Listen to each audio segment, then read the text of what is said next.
진정성과 가시성을 드러내는 정품인들이 그걸 묻고 있다는 것이죠. 그것을 우리가 응답하기 위해서는 진정성과 가시성을 확실하게 드러내 보이는 그런 미니스트리로 나아가야 되는데, 그 중에 우리가 그것을 하기 위한 행위와 존재의 일치, 또 그것을 통한 복음 증거. 흔히들 이렇게 우리가 복음을 전한다 그랬을 때 흔히 3P를 이야기합니다. 첫 번째는 proclamation, 선포하는 것이죠. 두 번째는 persuasion, 설득하는 것이고, 세 번째는 presence, 존재하는 것입니다. 그런데 이제 이 세 가지가 다 복음을 전가하는 유효한 통로이긴 한데, 우리 시대의 사실이 한국 사회 또는 뭐냐면 세계적으로 기독교가 세계 갈등의 주범처럼 인식되어지는 경향도 굉장히 많이 있습니다. 이런 상황 속에서 우리의 존재를 통해서, 우리의 삶 전체를 통해서 예수 그리스도를 증거해 보이는, 말씀이 육신이 되는 것처럼 우리가 하나님의 말씀을 먹고 삶에 실제로 살아내는 일들이 무엇보다도 굉장히 필요한 상황 속에 있습니다. 그것을 위해서 이제 총체적인 선교, 그런 관점 안에서 저는 이제 처음에 이제 인트로덕션 비즈니스 전문인 선교에 대한 잠깐 얘기를 했지만, 이제 이 세션에는 구제와 지역사회 개발, 지금 어떤 의미에서 오늘 뭐 러브 부산 하는 것도 어떤 의미에서 구제와 지역사회 개발, 구제적인 요소가 있죠. 그죠? 그것에 대한 이야기를 하고, 그 다음 세션이 비즈니스 미션에 대한 이야기를 이 짧은 세미나 기간에 이제 다 다룰 수는 없지만 그냥 전체적으로 오버뷰를 하신다고 보면 될 것 같습니다. 정치적인 선교의 첫 구제와 지역사회 개발, 오늘 이번 세션에는 그 두 가지 주제를 좀 다뤄보겠습니다. 저도 이제 뭐 구제사역이나 지역사회 개발 사역을 하러 많이 이곳저곳을 드나들고 해왔습니다. 해오면서 여러 가지 이러한 책들도 보고 하지만, 알다시피 사회과학적인, 자연과학적인 지식은 유효기간이 좀 짧습니다. 참고로 제 아내는 내분비학 박사인데, 저랑 같이 선교지 10년 들어가 있다가 의대에서 한 10년 강의하다가 선교지 들어갔는데, 돌아와서 다시 강의하려고 그러니까 10년 동안 선교지 있다가 돌아와서 강의하려고 보니까 교과서 내용이 엄청 많이 바뀌었어요. 그 정도로 유효기간이 짧아요. 저는 그래서 우리 성도들이 유효기간이 가장 긴 게 뭡니까? 이거 아니겠어요, 그죠? 하나님의 말씀의 진리 안에서 구제를 어떻게 하는 게 좋고 지역사회 개발을 어떻게 하는 게 좋은지에 대한 한 45분 남았네요. 45분, 50분 동안 간략하게 일단 여러분이 그 기초 위에서 사회과학적인, 자연과학적인 그런 지식들을 업데이트해가면 좋겠다는 생각 속에서 좀 나눠보고 싶습니다. 지금 이야기할 구제에 대한 원리는 제가 뭐 연구해서 정리한 건 아니고요. 2002년도 바그다드 공습이 막 끝난 다음에 제가 바그다드에 들어가 있었는데요. 저는 구제하러 들어간 건 아니고 바그다드에 가서 그 후세인 궁에 들어가서, 그 당시 맥텔사라고 해서 미국의 세계적인 건설회사죠. 거기가 이제 이라크 재건 사업 전체를 책임지고 있었는데, 거기에 가서 회사를 하나 세우고, 그래서 저는 비즈니스를 통한 이제 이라크 재건 그런 것에 관심이 있어서 들어갔었는데, 갔더니만 그 당시 이제 바그다드는 세계 NGO 전시장이었어요. 정말 NGO 단체마다 안 들어왔는 단체가 거의 없을 정도로 많이 있었고, 사이트들이 활발하게 움직였는데, 다행히 갔더니만 제 친구, 후배, 제자들이 거기 NGO 사역의 책임자들로 또는 이제 필드 그냥 사역자들로 많이 나오고 있어서 사역지를 쭉 돌아볼 왔습니다. 근데 봤는데 마음이 굉장히 불편했어요. 기쁜 게 아니라 너무 마음이 불편해서, 그 당시 이제 바그다드 호텔만 유일하게 이제 묵을 수 있는 호텔이었는데, 외국인들이, 그리고 그곳에 들어가서 평소답지 않게 좀 기도를 했어요. 이야기 행간의 언어에 중요한 것은 평소에는 기도를 잘 안 한다. 요나하고 비슷하다 이런 뜻입니다. 그래서 평소답지 않게 기도를 하고 있었는데, 그래서 여러분, 성경의 구제의 가장 전형 중에 하나가 오병이의 기적. 구제를 주님께서 애정이 없이 화끈하게 한 케이스죠, 그죠? 그래서 이제 오병이의 기적을 통해서 구제의 원리에 대해서 이렇게 퍼즐을 맞추듯이 맞추시는 걸 봤어요. 자, 우리가 사는 세상은 배고파 죽는 세상과 배불러 죽는 세상, 이 두 종류로 심플하게 나눠볼 수 있습니다. 동의하십니까? 우리는 언젠가는 배고파 죽는 세상이었는데 지금 배불러 죽는 세상이 됐습니다. 질병도 주로 뭐 심혈관, 고혈압, 당뇨 이런 게 많은. 왜냐하면 하나님은 지금도 100억이 먹을 수 있는 식량을 매년 가뭄 때도 공급하십니다. 그런데 문제는 70억도 안 되는 인구가 그 중에 한 절반은 굶주림 상태 속에 있다는 것이죠. 만약에 절대적으로 식량이 부족하다면 우리가 하나님께 기책 사회를 좀 돌릴 수 있을 거예요. 마음 편하게 그냥. 하나님이 식량을 적게 주셨으니까 그렇죠. 이럴 수 있는데 문제는 식량이 남아돌 정도로 많이 주셨는데 많은 사람들이 굶주리고 있다는 거예요. 그 이유는 뭐냐면 20%의 사람이 80%의 식량을 소비하고 80%의 사람이 20%의 식량 가지고 살아야 되는.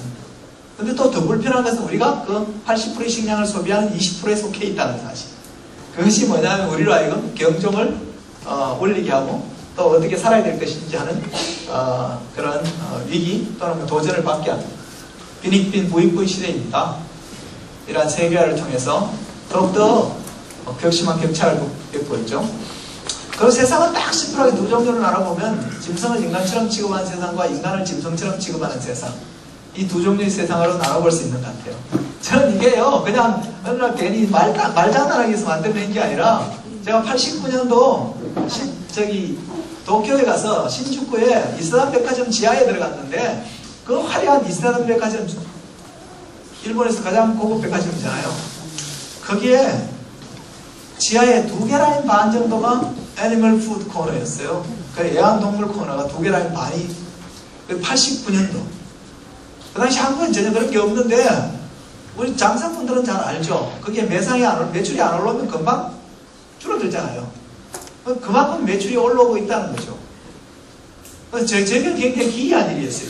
직원들 데리고 출장을 갔다가 그리고 그 다음날 그 도쿄에서 곧바로 제가 홍콩으로 가서 캔톤 페어에 광주교육회에 갔어요. 그 당시에는 광주교육회 외에는 중국이랑 거래할 그런 상황이 아니었기 때문에 갔는데 12시간 넘었는데 이 광주역 앞에서 무작정 상경해서 이 뭐랄까요 구걸을 하던 사람들을 소개하는데 줄자가 2,000명은 넘을 것 같아요.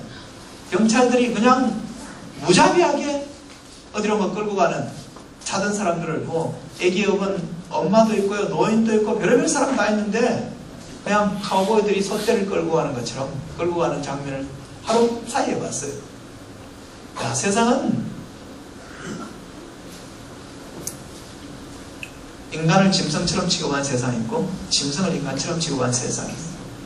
우리가 애완동물을 사랑할 수 있죠. 그런데 우리가 사랑할 때 애완동물을 아무리 진실하게 사랑해도 그것은 셀피시러브, 이기적인 사랑이지 하나님이 우리에게 사랑하는 사랑하고는 다릅니다. 착각하지 마세요. 저는 서울의 방배동에 사는데요. 집을 떠나는 때마다 좀 기분 나쁜 게 있어요. 저희 집 아파트 바로 앞에 동물병원이 하나 있는데 이런 LED 광고판이 붙어 있어요. 양한방 협진 24시간 진료. 여러분 놀라운 나라입니다. 여러분 그 양방과 한방의 테크놀로지를 가지고 24시간 헌신하는 고양이와 개를 위해서 더러운 세상이에요.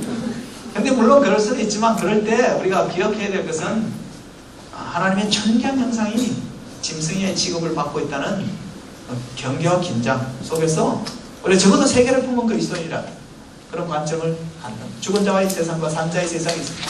예수 그리스도 없이 영원히 오늘 밤도 망연자실하게 잠들어야 될 세상이 있는 것 같아요.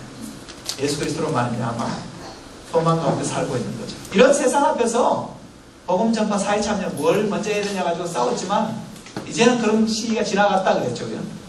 어떻게 응전할 것인가 복음의 진정성과 가시성을 확보하는 이것이 총체적인 선교 전략입니다. 저는 사실은 뭐냐면 마케팅 전공자이고요. 또 전략 오리엔티드된 사고를 하며 살았습니다. 그런데 제가 선교사에 25년 넘어가면서 계속해서 제 마음에 도전을 받는 것은 얼마나 효과적으로 효율적으로 선교하냐보다 더 중요한 것은 하나님은 말이죠. 이거 본문 한번 읽어볼까요? 시작.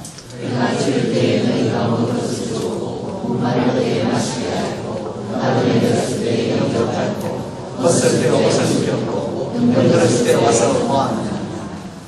임금이 대답하여 가라사대 내가 진실로 너에게 이르노니 너희가 여기 내 형제 중 지극히 작은 자 하나에게 한 것이 내게 한 것이니라 하시고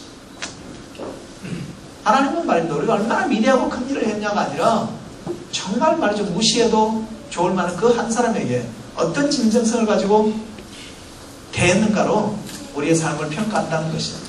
세상에서 얼마나 유명해졌느냐 네가 얼마나 능력 있는 큰 종이냐 이런 문제가 아니라 정말 그 한 사람에게 어떤 태도를 취했느냐가로 하나님 우리를 평가하십니다.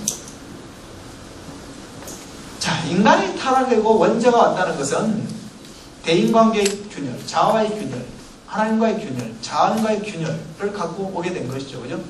그토록 사랑했던 내 뼈 중에 뼈요, 살 중에 살이라고 느끼한 멘트를 날렸던 그 남자가 갑자기 입장을 바꿔서 당신이 중매해줘서 만나게 한 제 여자가 먹으라 그래서 먹었다면서 중매장이 와? 여자를 싸다고 비난하는 인간과의 균열이 같잖아요. 그런가 하면 자기의 존재를 있는 모습 그대로 볼 수 없어서 가려야만 했고 하나님의 낯도 피해야 되는, 그랬더니 자연도 반기를 들고 엉겅퀴고 가시를 내는 그런 균열이 오게 됐습니다. 그래서 하나님은 범죄한 인간의 구원을 넘어 당신께서 창조하신 모든 세계가 예수 그리스도 안에서 회복되기를 원하십니다. 고치되 고장나기보다 더 멋있게 고치기를 원하는 것. 그것을 일컬어 블렌드 뉴라 그러는 거죠. 하나님은 말이죠, 우리가 어디 가서 불교인을 잘 꼬셔갖고 기독교인 만들고 이슬람을 잘 꼬셔가지고 기독교인 만들고 힌두교인을 잘 설득해서 기독교인 만드는 것을 원하는 수준으로 그런 것이 아니다. 하나님 예수 그리스도 안에서 하늘과 땅이 새롭게 회복되시기를 원하는 그 위대한 하나님의 부속 사역을 위해서 우리를 부르시고 우리를 이 선교의 세계로 초청하는 것입니다. 단순하게 종교 안에 이력을 바꾸는 정도라면 선교는 매력이 없는 것일지 몰라요. 그러나 그게 아니라 정말 하늘과 땅을 예수 그리스도 안에 통일되게 하시는 하나님의 위대한 구원의 드라마를 위해서 저와 여러분을 초청하고 있다는 것입니다. 자, 이런 세상을 치유하는 접근 중에서 구제, 지역사회 개발, 경제적 성장, 정치적 해방 이러한 것들을 통해서 우리는 복음의 진정성과 가시성을 드러내고 이 시대 앞에 하나님의 빛들로 나타날 수 있습니다. 그 가운데 저는 구제의 성경적 원리를 생각해보면서 구제를 가장 화끈하게 자란 케이스, 오병이의 기적을 가지고 구제의 성경적 원리를 잠깐 살펴보겠습니다. 여러분, 오병이의 기적이 뭐로부터 시작됐습니까? 예? 예? 어린아이의 도시락. 예, 맞죠? 근데 저는 그거보다 더 본질, 배고픔. 예. 배고픔 때문에 다 구제가 시작되지는 또 않겠죠. 그렇다면 배고픈 사람 하나도 없을 건데, 저는 구제를 시작하게 된 가장 중요한 단초 중에 하나는 이거라고 생각합니다.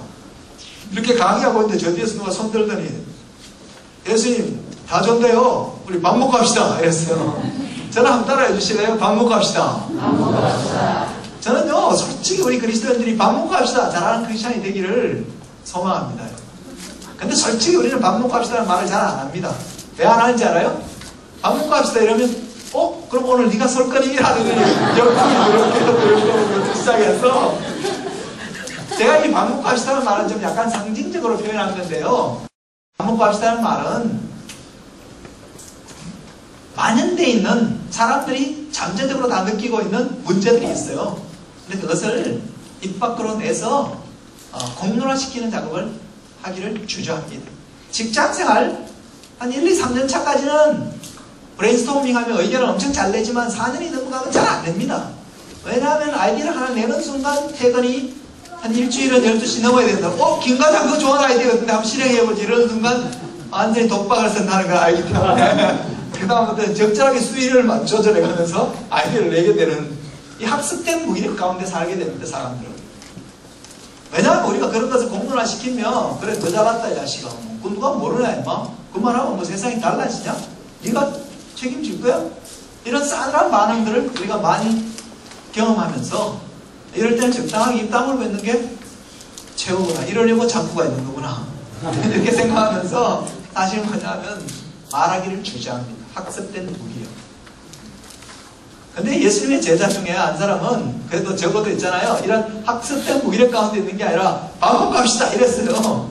그랬더니 예수님께서 너희가 먹을 것을 주라 그랬더니 평소에 머리가 잘 안 돌아가던 친구가 갑자기 머리를 돌리면서 견적 팍 뽑아가지고 200대를 뜨기 부족하리이다. 이 빌립, 그죠? 아까 이야기했죠. 안 해도 될 일에 효율적으로 하는 것만큼 머저리 같은 게 없는데 그런 케이스예요. 왜냐하면 성경은 이렇게 말합니다. 주께서 어떻게 하실지 이미 작정하시니라.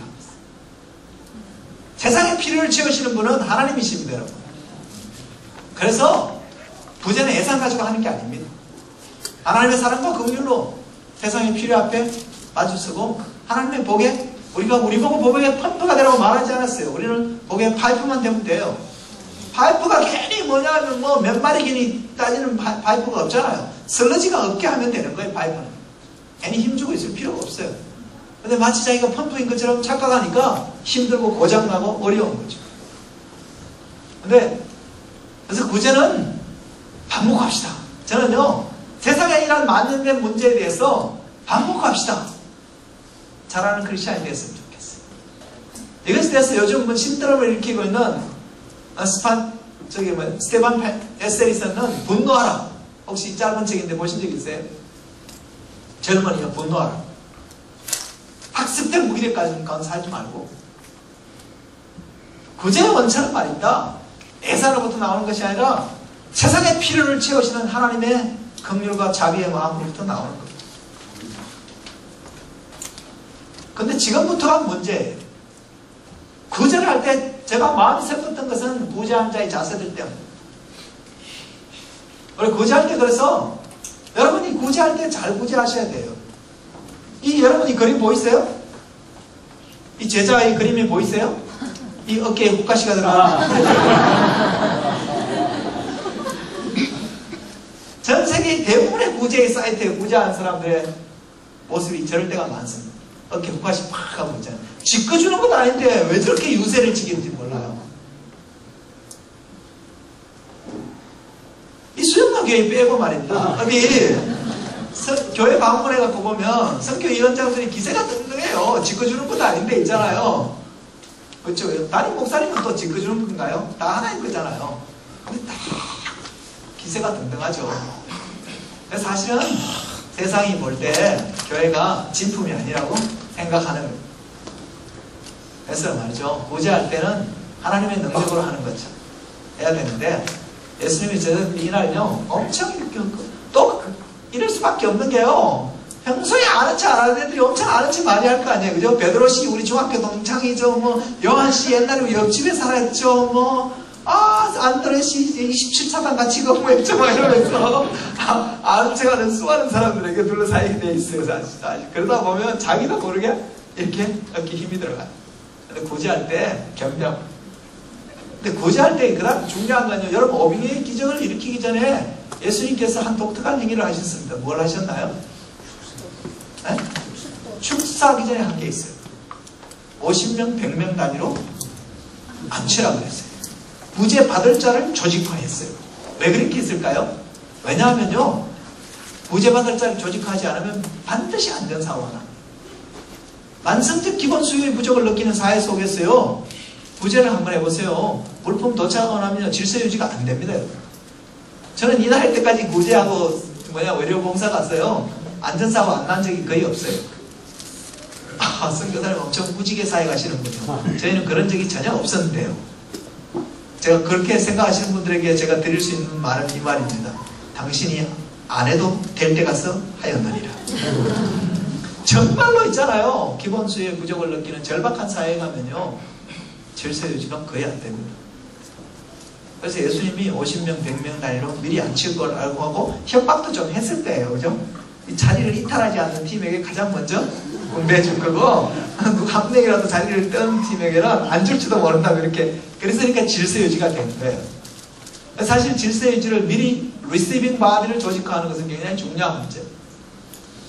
그걸 안 하면 어떤 일이 나냐면요. 여러분은요 국제적인 전화비가 많이 나오고요. 여러분 교회는 긴급 중보기도 해야 들어가는 어려움을 낳게 돼요. 이런 여러 문제를 불러일으키게 돼요.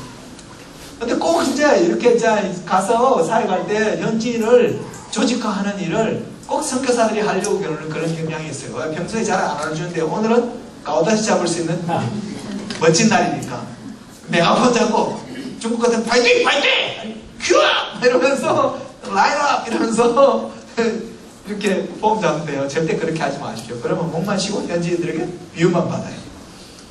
그 중요한 한 법칙이 있어요. 뭐냐면 한번 읽어주실래요? 이현재현의 법칙이라고. 뭐냐면요 아무리 원칙인 사회에도요 이런 놈이 뭐가 있겠어요? 나는 놈이 있어요. 나는 놈이 누가 있는지 알아요? 속구치는 놈이 있어요. 그래서 그 사회에서 속구치는 놈이 누군지를 보고 그 사람에게 질서유지를 의탁하는 게 좋아요. 그러면요 그 사람이 나서서 하면 질서유지가 잘 돼요. 외국인이 나서가지고요 괜히 막 메가폰 들고 설치면 원만합니다. 그래서 꼭 그런 데 가면요 속구치는 사람이 있어요. 그리고 우리가 구제하는 사회는 대부분요 강력한 수치문화 사회입니다. 수치문화 사회라는 건 체면이 중요한 사회라는 거예요. 나를 알아주냐 안 알아주냐 이게 참 중요한데요. 우리가 하는 일에 대한 권위를 그것이 자기 관할이라고 생각하는 사람이 꼭 있어요. 그 추장이 됐건 동네 이장이 됐건 아니면 뭐 그게 보건 공무원이 됐건 그런 사람을 안 알아주면 어떻게 되냐면 뭐냐면 어려움이 생겨요. 아니 나를 무시해서 옳고 그런 것보다 내가 인정받냐 안 받냐가 중요한 사회예요. 그래서 알아줄 사람을 꼭 알아주세요. 저는 이런 사역을 시작할 때 알아줘야 될 사람이 누구일지를 리스트업하고요. VIP 카드를 발송해줘요. 그냥 돈 드는 것도 아니잖아요. VIP 카드를 발송해주면 그냥 줄 서지 않고 오시면 저희가 잘 섬겨드리겠습니다. 이렇게 보내주면 자식들이 그래도 내 존재를 아는군 이래가지고 있잖아요. 일찍 나가 그런 사람들은 새가 중천에 뜰 때쯤 와서 잘 돼가고 있냐고 이러면서 아 오셨냐고 이러면서 다른 사람은 줄을 뭐 100m 200m 서 있죠. 이제 뒤로 잘 해주면 돼요. 뭐 돈 드는 것도 아닌데 그런 걸 잘 안 하면 굉장히 힘들어져요. 두 번째는 보상해줄 사람은 꼭 보상해줘야 돼요. 예수님께서 오병이의 기적을 일으켰을 때 손해본 사람들이 있어요. 그죠? 컵라면 장사, 김밥 장사, 호떡 장사, 풀빵 장사, 매출액 제로예요. 완전히. 예정이 없이 예수님이 한 판 하는 바람에. 그죠? 그런 일이 있었을까요? 100% 있어요. 여러분 있잖아요. 맨몸으로 엄청 힘들게 있잖아요. 등산에 가서 휴 하면서 산 등산이 올랐다고 이런 데 보면 거기 보면 컵라면과 동동주 파는 아저씨가 있어요. 나는 맨몸으로도 올라오기 힘들었는데 어떻게 저기 무거운 거 들고 올라왔지? 수요가 있을 때는 공급이 따라옵니다. 그렇게 해서 먹고 살게 돼 있어요, 사람들이. 저걸 의료행위라고 하냐? 하는 사람이 성격적이면요, 저 사람한테 병 보면 더 중해지지 싶은 사람이 그런 행위로 아픈 사람을 돌보며 사는 사람이 있고요. 여러분 옷을 갖고서 나눠준다 그러면 저게 옷이냐? 걸레지 하는 걸 팔면서 먹고 사는 사람이 있어요. 그런 사람은 3개월 매출액 제로예요. 그럼 그 사람들이 기분이 좋겠어요? 억한 심정을 안 갖겠어요? 당연히 뭔가 이런 딴지를 걸고 친인척을 동원하든 아니면 다른 사람을 동원하든 해서 문제를 불러일으키기가 쉽죠. 그래서 우리가 말이죠. 아무리 선의로 좋은 일을 하지만 내 선의가 누구에게가 피해가 되는 것들을 배려해 주는 것이 사회 기품이겠죠. 그죠? 그래서 피해볼 사람이 누군지를 생각해서 해주는 게 좋아요. 자, 오병이의 기적을 일으키고 남은 재고가 얼마였어요? 어떻게 알았어요? 그 재고가 장부책에 기록되어 있어요. 그죠? 2000년이 지났는데도 적혀 있어요. 여러분 한번 생각해 보세요. 오병이의 기적은요, 예수님께서 하루 종일 집회하고 저녁 무렵에 예정이 없이 시작해서 장정만 5,000명, 통상 10,000명 이상이 먹었잖아요. 그걸 서빙하려고 그러면 제자들이 파김치가 됐을 거예요. 그죠? 그런데 그 야박하고 절망적인 목소리가 들려왔어요. 남은 것을 버리지 말고 그도 모으라. 에이씨, 아마 제자들이 효과음정이 이거였을 거예요. 정말 예수님이 진짜 해도 너무 심하다. 그냥 좀 내비두지. 안 그러겠어요? 그거 뭐 갈 때 좀 먹게 그냥 간식 갖고 오게 놔두면 안 돼요? 그냥 좀 들판에 헤쳐놓으면 새들도 먹고 짐승들도 먹고, 야 베드로야 물고기 한 마리 머리 떠나거나 뒷주머니 뽑고 가자. 다음에 필요하면 내가 한 번 더 할게. 바꾸라고 얼마나 좋아요. 하나님이 그렇게 할 능력이 없으신 분도 아니잖아요. 예수님이. 근데 남은 걸 버리지 말고 모으라고 했어요. 근데 구제사에 가면서 이렇게 하는 데를 거의 잘 못 봤어요. 나눠줄 때는 엄청 잘 나눠주는데요, 남은 거 정리 칼같이 잘 하는 데를 잘 못 봤어요. 대부분 막 피곤하다는 이유로, 힘들다는 이유로. 근데 2000년 전에도 예수님이 구제사에 가고요, 남은 거요 칼같이 있잖아요. 스타일별로, 색상별로, 사이즈별로 다 정리해갖고 있잖아요. 딱 재고 수량을 장부에 정리해놨어요. 재고 수불장 딱 맞춰놨어요. 그게 하나님은요, 필요에 있어는 넘치도록 부유하신 분이지만 낭비에 있어는 철저할 정도로 온전한 분입니다. 그게 하나님의 경제예요. 그래서 그 안에서 우리가 잘 하는 게 필요합니다. 어떤 사람은 또 12강절에 하나님 계신 풍성하신 하나님 이렇게 설교하는 분이 계신데요, 그거는 네가 오해하였느니라요. 제가 생각할 때는 12강절이 나는 게 풍성한 게 아니라 5,000명 먹은 게 풍성한 거예요, 이미. 그죠? 왜 12강절을 더 남겼을까요? 제 이해는 이렇습니다. 만성적 기본 수요에 부족 가운데 살던 사람이요, 먹고 남은 게 하나도 없으면요 더 먹을 수 있을 건데 이 생각할 겁니다. 먹고만까지 밀어놓고서 남아있어야 오늘 배 터지도록 먹었다. 그래서 하나님은 우리의 물리적인 필요만 채우는 것이 아니라 우리 심리적 필요, 문화적 필요까지 채우시는 자상한 분이시다. 그게 우리의 소망이 있는 거죠. 그래서 우리가 좀 문화생활도 즐길 수 있는 뭐냐면 자유가 있는 거죠. 그런 하나님이세요. 근데 하나님께서 예수님이 오병이의 기적을 일으키고 마지막에 한 독특한 행위를 하셨는데, 예수님이 사람들을 내보내시면서 제자들을 재촉하사 하게 하시냐, 그런 구절이 있어요. 금시초문인 표정을 지으면 제가 당황스럽잖아요. 잘 기억이 안 나더라도 가끔 고개를 끄덕거려 주세요. 근데 저는 사실 왜 그렇게 그게 좀 이해가 잘 안 됐어요. 왜 그랬을까? 저는 바그다드에 가서 사역 현장을 보면서 좀 이해가 됐어요. 다 끝나고 나면 뭐라 그랬어요? 아, 베드로 씨 오늘 잘 먹었습니다. 다음 우리 동네면 제가 한번 쏘겠습니다. 요한 씨 이런 거 사실 이런 멘트가 오가지 않았겠어요, 그죠? 하루 종일 지껏 나눠주고 다니는데 그렇게 힘주고 나눠주는데 마지막까지 막 그렇게 거들먹거리는 제자들을 그렇게 보기 곤란하니까 빨리 재촉해서 현장에서 떠나게 했어요. 그리고 뭐 했냐면 그날 밤에 열에 일명 없이 총원 집합시켜서 역풍이 부는 바다 위에서 밤새도록 노를 적게 하면서 어깨 훅까지 빼는 작업을 하셨어요. 네가 작아서 네가 가지고 준 게 아니라 세상에 필요를 채우는 나지. 그래서요, 우리가 하나님 사역하면서 내 까는 거 가지고 괜히 유세 떨고 폼 잡고 이러면 인생이 피곤해져요. 나만 피곤한 게 아니라 동료까지 힘들게 만들어. 그래서 우리 하나님이 주신 능력으로 하는 것처럼 겸비함이 필요하다.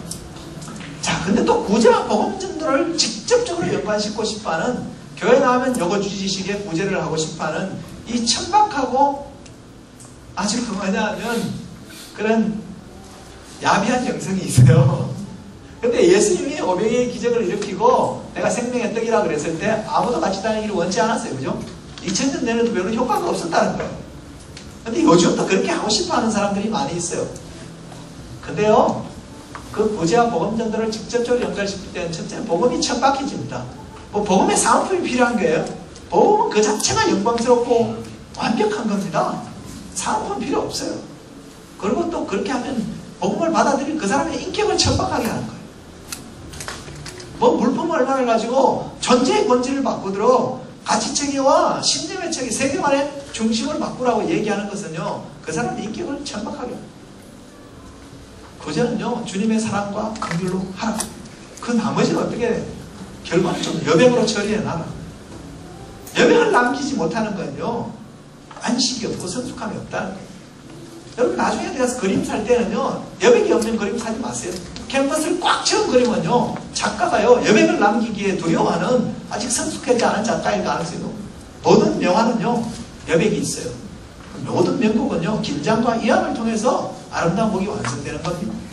원래 세상의 필요 앞에 서서 사랑과 긍휼로 섬기고 나머지는 그가 하나님의 사랑 앞에서 반응하도록 남겨두고 살아요, 사랑하며 살아, 이런 가수 별성이 있죠. 이렇게 하시면 좋을 것 같아요. 자, 이것이 자 이제 20분이 남았다고 노래 부르는데요. 시간을 어떻게 갔어요.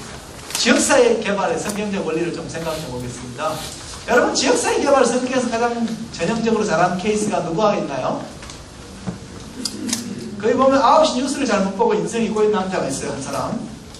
괜히 쓸데없이 예루살렘 갔다 온 형제를 만나가지고 갑자기 잠도 안 오고 밥도 먹기 싫고 그러다가 기도하다가 직장 때리치우고 NGO 사역자가 된 남자가 있어요. 누구겠어요? 느헤미야. 그쵸? 요즘 말로는 그렇게 볼 수 있는 거죠. 그죠? 느헤미야가 그런 케이스죠. 그죠? 자, 느헤미야를 통해서 지역사회 개발의 원리에 대해서 한번 성경의 기본적인 원리에 대해서 한번 생각해 보기를 원하는데요. 같이 한번 이 본문은 좀 익숙하지 않으니까 한번 좀 길지만 읽어보고 해야 될 것 같습니다. 자, 같이 한번 읽어보겠습니다. 시작. 내가 예루살렘에 이르러가 내 하나님의 내 마음을 감화하사 예루살렘을 위하여 내가 열심히를 내가 아무 사람에게도 말하지 않고 밤에 일어나 그 사람과 함께 나갔세 내가 그 힘쓰기에는 다른 짐승이 없더라. 그 밤에 골짜기 통으로 나가서 영종으로 문에 이르는 동안에 보니 예루살렘 성벽이 다 무너졌고 성문은 소화됐더라. 앞으로의 어여세문과 왕의 모세이를 한 짐승이 지나갈 것이 왕이니라. 그 왕의 시내를 정정함으로써 성벽을 살펴보려 돌이켜 골짜기 문으로 돌아왔으나 망대들은 내가 어디 갔으며 무엇을 하였는지 알지 못하였고 내가 그의 사람들에게나 망대들에게나 그의 일하는 자에게 고하지 않았다가 그의 제에게 이르되 우리의 당한 공격은 너희도 목도하는 바라. 예루살렘이 황무하고 성문이 소화됐으니 자 예루살렘 성을 주도하여 다시 수치를 받지 말자. 또 저에게 하나님의 선한 손이 나를 도우시니까 왕에게 이런 말씀을 구하였거니 저희 말이 일어나 건축하자 하고 모든 힘을 내어 이 선한 일을 하려. 이 본문은 조금 익숙하지 않은 분들도 있어서 한번 읽었는데요. 우리가 이렇게 비리 고쳐서 선교지에 갈 때 우리가 가지지 말아야 될 생각이 있는데요.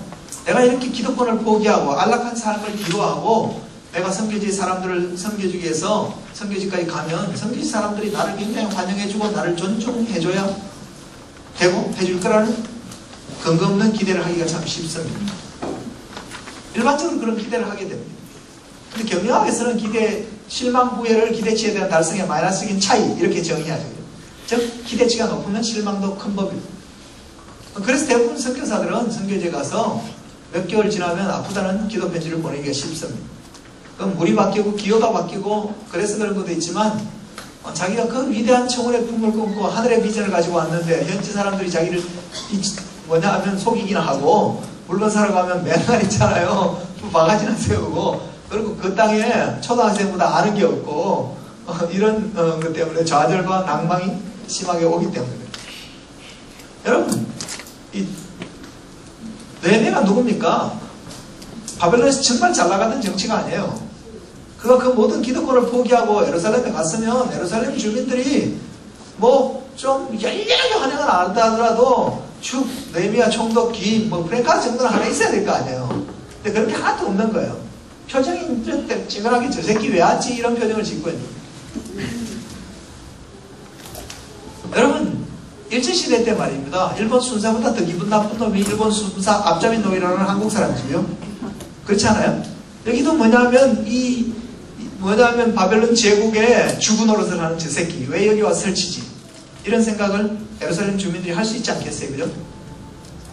그리고 선교사들이 가면 저 새끼 여기 왜 왔지? 이런 반응을 보기가 참 쉽습니다. 개콘을 보는 분은 알 거예요. 멘붕이라는 코너가 있는데 그게 뭐 납득이 안 돼요. 이렇게 하는 분인데 진짜 납득이 안 됩니다. 그렇게 선교사들이 막 항변하면서 납득이 안 된다고 이런 분이 있는데요. 납득이 안 되는 사회니까 선교사가 필요한 거지, 그죠? 납득이 되는 사회는 선교사가 왜 필요하겠어요? 그래서 그렇게 생각하면 좀 여유를 가질 수 있어요.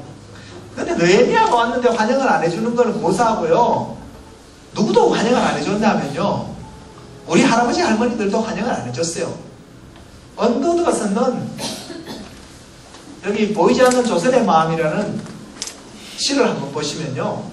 언더우드가 이렇게 이야기합니다. 지금은 우리가 서양 귀신 양귀자라고 손가락질을 받는데요. 멸시와 천대만 가득한 곳이래요. 누가 멸시하고 천대하고 양귀자라 그랬겠어요? 우리 할아버지 할머니들이 그랬어요. 미국의 가장 에리트 중에 에리트가 이 극동의 미전도 종족, 이 미개에 빠진 이 한민족을 불쌍히 여기서 이 땅에 왔는데 한글하고는요 손가락질하며 돌팔미질하고 양귀신이라고 놀랬대요. 저 정도는 약과예요. 전능하신 하나님이 와도 환영 안 해줬다고 성경은 말해요. 하나님이 자기 땅에 자기 백성들이 영접지 아니했다고. 그래서 명확하게 현실을 인식하는 것이 필요합니다. 즉 왜? 그렇게 생각하면요 상처를 늦게 받게 돼요. 조성모가 부르는 상처라는 노래가 있어요. 그죠? 좀 더 냉정하게 좀 더 잔인하게 돌아서야 했는데 역시 모르는군요. 그래서 뭐냐면 현실에 대해서 냉혹하게 직시하고 이해하면요 그만큼 쉬워져요. 자, 두 번째 느헤미야는 예루살렘 성벽을 왔으면 이제 성벽을 재건하려면 진상조사를 해야 될 거 아니에요. 진상조사를 하러 가는데 굉장히 아주 이상한 행위를 합니다. 첫째는 진상조사를 하러 가는데 밤에 가요. 그 다음에 진상조사를 하려고 하면 적어도 말 예루살렘 성벽 중건위원회 정도를 구성하고 있잖아요. 거기 뭐 구조공학 전문가, 재료공학 전문가, 청량 전문가, 설계기사, 뭐 대동학 가야 될 거 아니에요. 근데 그런 사람 하나도 없이 그냥 두어 사람이 밤에 가서 성경 밤에 이 짧은 본문에 밤에를 3번씩이나 반복해서 언급하면서 이 밤에라는 것을 강조하고 있죠. 네명 왜 밤에 갔을까요? 낮에 안 가고 1,300이 둘이었을까? 왜 밤에 갔을 것 같아요? 네명가 밤에 간 이유는 이겁니다. 이런 수치사회 속에서 말입니다. 백주에 외부인이 그 정말 남들에게 보여주기 싫은 그 처량하게 사는 모습을 보는 것처럼 고통스러운 게 없어요. 제가 어릴 때 늘 듣던 말 있잖아요. 우리 부모님부터 시작해 동네 사람들에게 가장 많이 듣던 말이 우사스럽다? 넘사스럽다는 거예요. 사실 그런 사회 아니에요. 근데 이 대낮에 있잖아요. 외부인이 와서 그 처량하게 사는 모습을 보는 것처럼 모면함을 느낄 게 없는 거죠. 내면은 그래서 일을 효과적으로 하는 것보다 더 우선시한 게 뭐냐 하면 현지인들의 마음을 헤아리고 현지인들을 존중하는 거예요. 그리고요, 빵빵한 프로젝트임을 구성할 능력이 없는 건 아니에요. 그게 아니라 로키 베이스로 조용히 가서 살펴보고 갔다 왔을 때 뭐냐 하면 입도 뻥긋 안 했더라. 고하지 아니하다가 여기도 보면 내가 어디 가서 무엇을 하는지 알지 못하고 나도 그들에게 고하지 않았대. 우리 기독교인들을 예수 안 믿는 사람들이 이런 별명을 붙여줬어요. 이쁜이라고. 아세요 그거? 우리 별명이 이쁜이에요. 이뻐서 이쁜 게 아니고요. 이쁜이라고요. 전문 용어를 좀 쓰면 주둥아리밖에 없다고. 누가 예수 안 믿는 사람이. 저도 동의하고 싶진 않지만 그런 면이 좀 비슷해요. 근데 의사소통의 핵심은 내가 무슨 말을 했냐가 아니라 상대가 뭘 들었냐가 의사소통의 핵심 아니에요. 그죠? 우리는 왕왕 그런 충분한 유대가 되지 않으면서 근거 없는 약속들, 지키지도 않을 이야기들을 많이 하는 경향이 있죠. 내면 그런 사람이 아니었어요. 감정적 유대, 래퍼가 형성되기 전에 성급하게 말하지 않는 진중함을 가지고 있죠. 그리고 그걸 내면 여기 보면 후에 한참 시간이 지나서 그들과 함께 교감할 수 있는 상황이 됐을 때야 이벌레는 진지하겠어요. 단기 성교 가서 현지인들이 이런저런 지키지도 못할 약속 남발하지 마세요. 또 단기 성교 가서 여러분의 궁금증을 해소하기 위해서 단기 성교를 가지 마세요. 현지인들은 어떻게 느낄지도 생각하지도 안 하고 그냥 막 쭉 빼갖고 막 들어보고 길길거리고 있잖아요. 사진 찍고. 제가요 이날 이때까지 뭐냐 하면 제 성교 보고는 그냥 밋밋해요. 센세이셔널한 사진이 하나도 없어요. 원칙이 있어요. 내가 찍은 사진 현지인이 보고 모멸감을 느낄 사진은 안 찍는다. 그리고 찍었다 하더라도 지우든지 사람들에게 안 보여준다. 그런 사진이 주로 왕대박이죠. 교회 와서 막 보이면 우리 선교사님 고생하는구나. 저렇게 사는 데도 있어. 이렇게 생각하기가 쉬울 거예요. 저는 그런 사진을 안 보여줘요. 이유가 있어요. 제가 80년대 중반에 선교사 지망생으로 있으면서 가서 선교했던 외국 선교사들의 본국으로 보낸 보고서들을 읽어볼 기회들이 쭉 있었어요. 읽어보면서 굉장히 화가 났어요.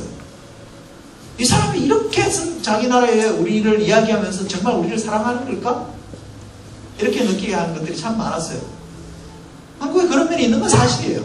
그런 것만 있는 건 아닌데 이 사람은 왜 한국을 이렇게 모멸스럽게 말하고 이렇게 멸시하는 듯한 또 굉장히 경멸하는 듯한 표현들 이런 것들을 자기 모국 교회에 보내는 건가? 마음이 굉장히 좋지 않았어요.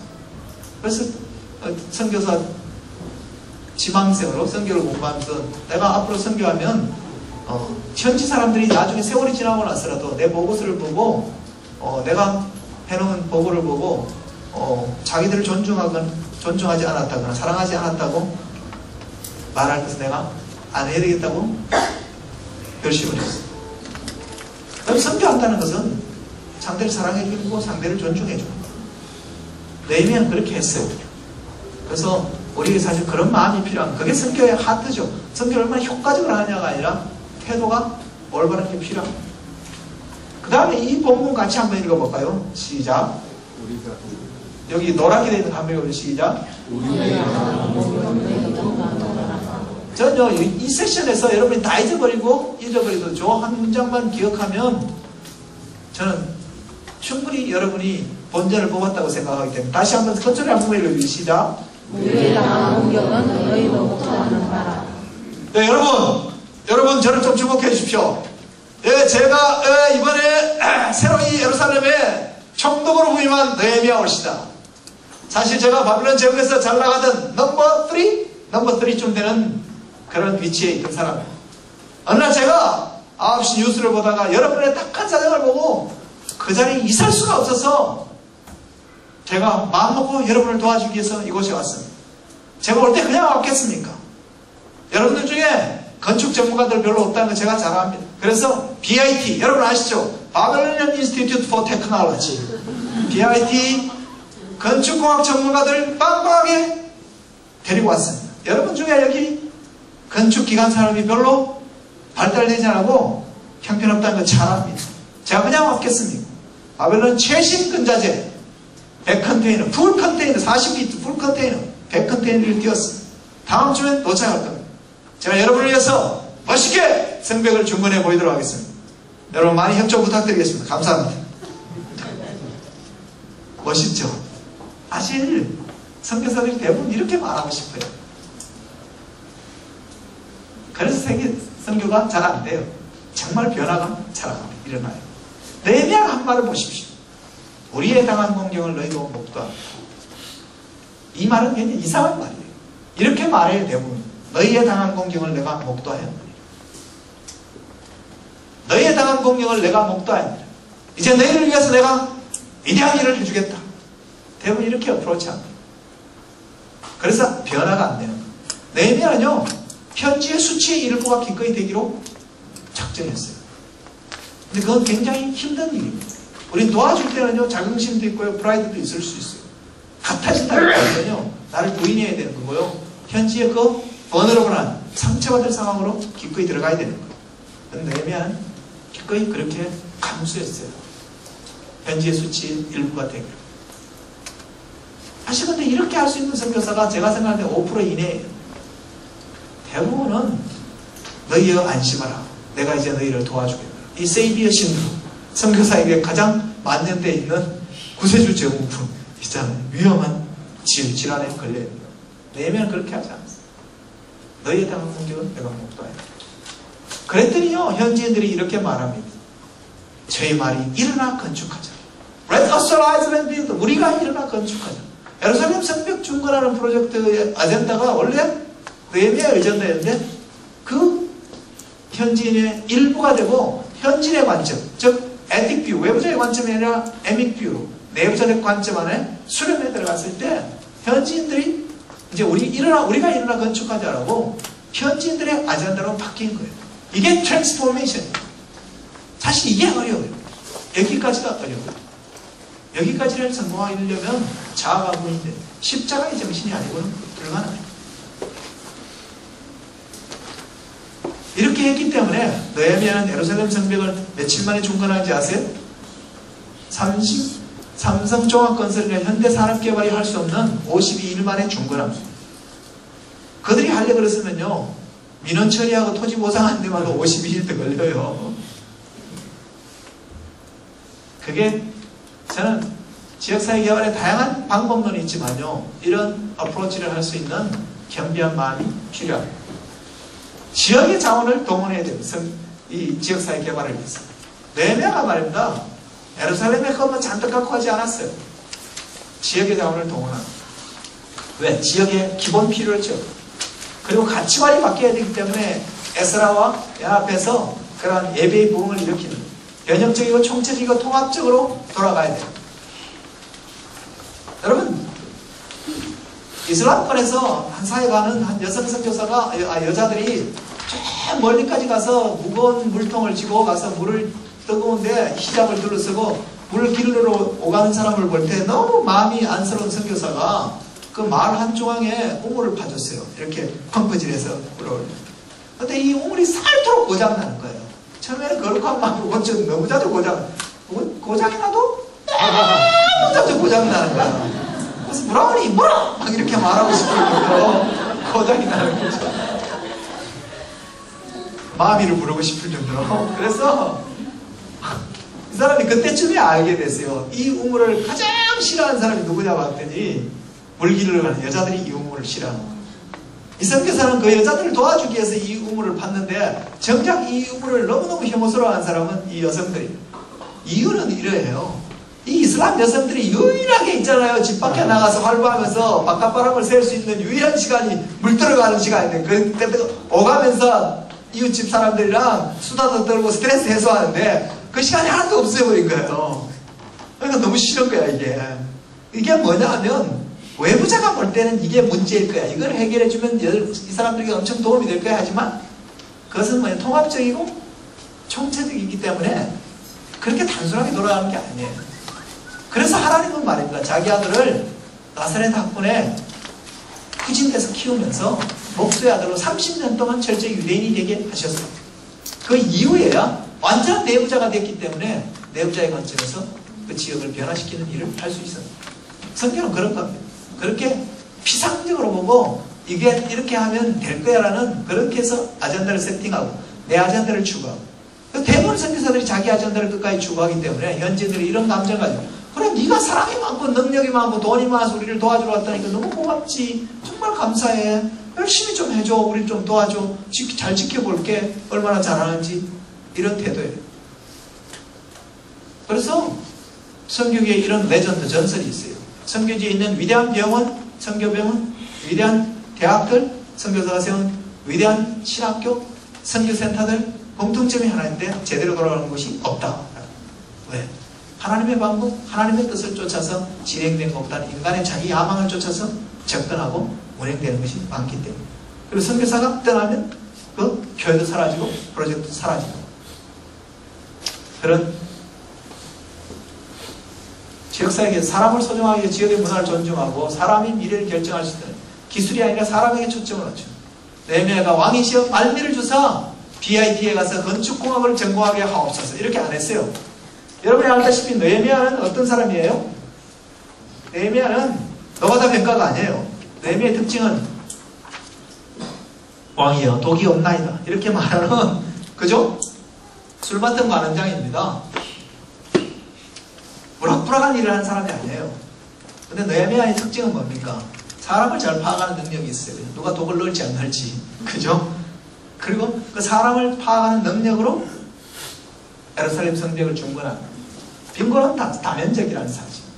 말과 행동과 표적으로 예수 그리스도를 드러냅니다. 제가 중국 시안에 운영하는 민속촌에 주위에 귀신 들려가고 이렇게 6년인가 이렇게 있던 사람인데 근데 하나님의 은혜로 이제 회복돼서 지내고 있어요. 수영자의 세계관을 전달하는 거예요. 주님이 선교사는요 예수님을 모시고 가는 분이 아닙니다. 하나님은 그 땅에서 이미 역사하고 계세요. 그 하나님을 그들이 발견하고 그들을 섬기도록 도와주는 게 선교사가 하는 일이에요. 얘는 넝쿨당이에요. 넝쿨당이 뭔지 알죠? 얼마 전에 인기 있었던 드라마죠. 넝쿨째 굴러 들어온 당신. 아, 저 성경은 맨날 텔레비만 뭐냐 이렇게 생각하고 내가 사실 이 밑에 써먹으려고 잠깐씩 예습하는 뿐이에요. 근데 이 친구는 몰비 집안 아들이에요. 자기 집안 전체가 이슬람 목회자 집안이라고 보면 돼요. 근데 그 MBA를 한 그래도 똑똑한 친구였는데 꿈에 이사 알마시를 따르라고 예수 그리스도를 구세주로 따르라고 꿈을 꾸고 저한테 찾아와서 예수를 믿게 되고 가는 잘 자라나고 있어요. 그래서 하나님은 이미 그 사회 속에서 역사하고 계세요. 말 잘한다고 사람이 바뀌겠어요? 지금 뭐 강의대로 바뀌겠어요? 우리가 예수 그리스도와 진정한 연합 속에서 바뀌기 때문에 우리가 그리스도를 전파하고 교회를 세워가는 겁니다. 자, 타무라큰 사역의 기본 자세는 사람에게 가는 겁니다. 선교는 지역에 가는 게 아닙니다. 근데 솔직히 사람에게까지 가는 거는 쉬워요. 여행사 아니면 뭐 항공사가 다 해주잖아요. 1m도 안 되는 사람 사이의 거리를 좁히는 것, 즉 문화적 장벽을 뛰어넘는 것이 관건이죠. 그것은 그렇게 만만한 문제가 아닙니다. 그리고 가서 그들 가운데 살려고 생각해요. living among them이에요.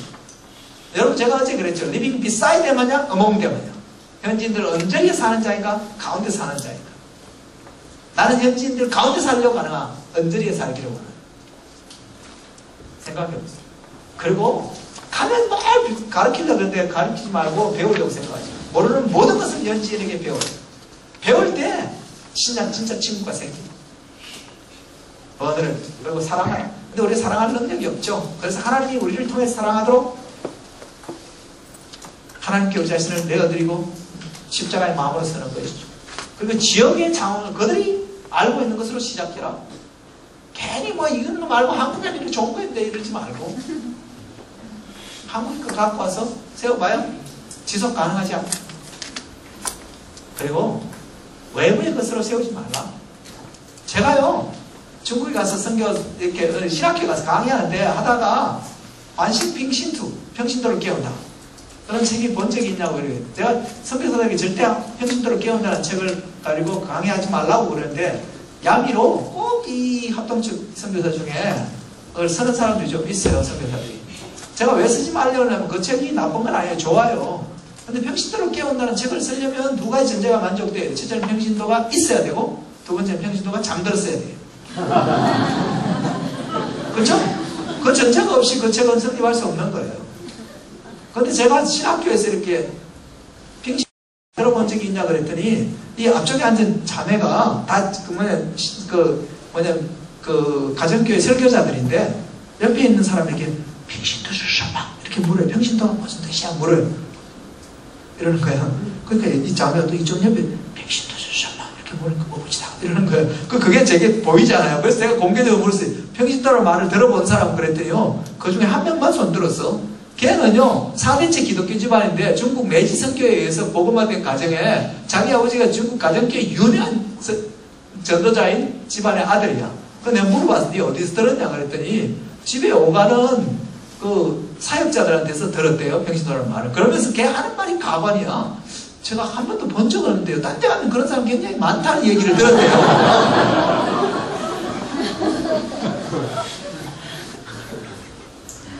걔들이 금방 예수 믿는 사람도 아니고 그래도 가정교회 설교할 정도 되는 애들인데 그 사람들이 그 신학을 하러 와야 신학 공부를 한다는데 그 중에 한 명만 평신도라는 말을 들어봤는데 지금은 많이 다 들어봤을 거예요. 그래서 한국 선교사들이 중국 가서 하는 일이 뭔지 압니까? 여러분들 같은 사람을 평신도라고 하는 거예요. 아시겠어요? 이렇게 평신도를 만들어. 그 다음에 여러분 주무세요. 그러고 나서 이제 평신도를 깨운다. 이런 이제 교재를 써요. 자, 왜 안 맞는지 아시겠죠? 자, 우리가 뭐라고 외부자의 것으로 세우면 세우지 말라는 재정도, 신학도, 제자훈련의 아젠다도 그런 겁니다. 어떤 종류의 삶을 살 것인가? 우리는요, 권리 중심적으로 살 수도 있고 상급 중심적으로 살 수 있습니다. 선교 지도자들이 모여서 포럼을 할 때 한 선교사, 알만한 아주 유명한 선교사가 그러더라고요. 제가 발제한 거에 응답하면서 아이고 신갈렙 선교사님, 선교사가 그렇게 살 권리가 없어요 이러더라고요. 그러면서 이 고린전서 9장을 인용하면서 그 말을 했어요. 고린전서 9장은 사도 바울이 권리가 있지만 권리를 쓰지 않는 것을 자유함으로 삼는 본문인데 그걸 인용해서 선교사로 살 권리가 없냐고 항변하는 걸 봤어요. 근데요 사도 바울은 권리가 없어가 아니라 하나님의 상급을 얻기 위해서 모든 권리를 유보하고 살았다. 히브리 11장 6절은 믿음이 없이는 기쁘시게 못하나니 하나님께 나아간 자는 그가 계신 것과 또한 그가 자기를 찾는 자들에게 상 주시는 믿어야 하죠. 하나님의 상급에 철저히 목마르십시오. 그런 사람만 이 땅에서 다른 사람의 평가, 다른 사람의 보상에 대해서 헝거리지 않을 수 있어요. 내면에 이런 권리가 없을까? 있을까 없을까? 이런 묵상을 안 해요. 쓸데없는 묵상을. 그래서 우리가 어떤 자로 살기를 원하는지 여러분 한번 묵상하고 또 할 수만 있다면 상급에 목마른 자들로 우리가 함께 썼으면 좋겠습니다. 10분 휴식하고 다음 시간 하겠습니다. 수고하셨습니다.